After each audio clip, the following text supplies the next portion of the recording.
Hey everyone! As we come to the end of June and reach the midpoint of 2024, I want to take a moment to consider the economic and commercial real estate outlook for the remainder of the year.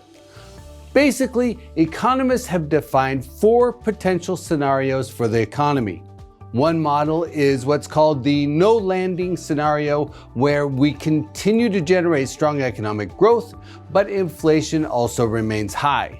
The next concept is stagflation, where the economy stalls, but inflation remains elevated. The third is the hard landing scenario, where inflation comes down, but we fall into a recession. And the fourth model is the soft landing, where inflation comes down, and although the economy cools, it doesn't go into a recession. So here's what I'm seeing in terms of the likelihood of each of these scenarios playing out. The no landing concept had some merit earlier this year when we saw some inflation metrics jump. The annualized 3-month core CPI reading surged to 6.6% in March, its highest reading in a year. At the same time, March job additions jumped to 310,000 positions, the most job creation we've seen since January 2023. So for a brief moment, it looked like the no landing situation was a real possibility. But the newer data shows inflation pressure has been abating.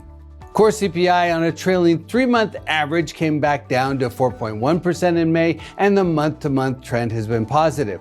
At the same time, other economic metrics like job creation have also been tapering. So it looks like the no landing economic outlook is improbable. As for stagflation risk, basically none of the readings are pointing that direction. Chairman Powell probably said it best. He said, "I was around for stagflation, and it was 10% unemployment and high single-digit inflation. Right now, we have 3% economic growth, which is pretty solid, and we have inflation running under 3%. So I don't see the stag or the inflation." Now, the third scenario does have a real chance of manifesting. That would be the hard landing or a recession. I'm not saying we will have a recession or that the risk is severe, but we are walking a tightrope.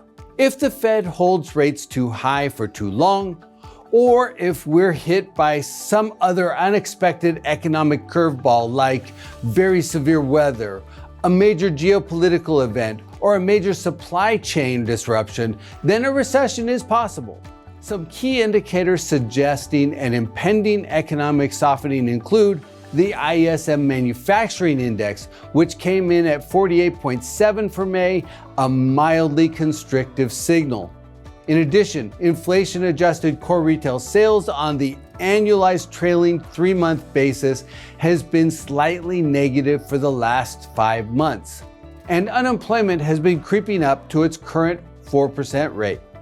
At the same time, both consumer confidence and consumer sentiment have been tepid at best. Not really declining per se, but not growing either. So, my point here is that it wouldn't take a lot to knock the economy into recession, but it would likely require a significant negative event to tip the economy into decline. And that brings me to the fourth option, the soft landing. Basically, all the weakening economic trends that I mentioned as signs of recession risk are pretty much within the target range for a soft landing. But when you factor in some of the more positive economic growth metrics like the ISM Services Index, which was still showing a positive reading of 53.8 in May, and the fact that the US economy has added over 1.2 million jobs so far this year, then numbers suggest a soft landing remains the most likely outcome. And for commercial real estate, a soft landing is probably the most beneficial scenario. The no landing outcome would likely cause interest rates to surge higher, while stagflation could be even worse because there's no known way to solve stagflation. Of course, a severe recession would also be bad, as it would erode the demand drivers for all types of commercial real estate. And although the Fed would likely drop interest rates quickly if a severe recession hit, the loss of commercial real estate space demand could impair property fundamentals for a while. A mild recession, on the other hand, could affect different types of properties or different metros in different ways. But a mild recession could also bring interest rates down. And then, our baseline scenario, the soft landing, likely brings mildly positive space demand with the hope of a Fed rate cut later this year. Of course, there are always risks to the outlook, as we saw earlier this year when inflation surged, which is why you always need to keep your eyes on the horizon.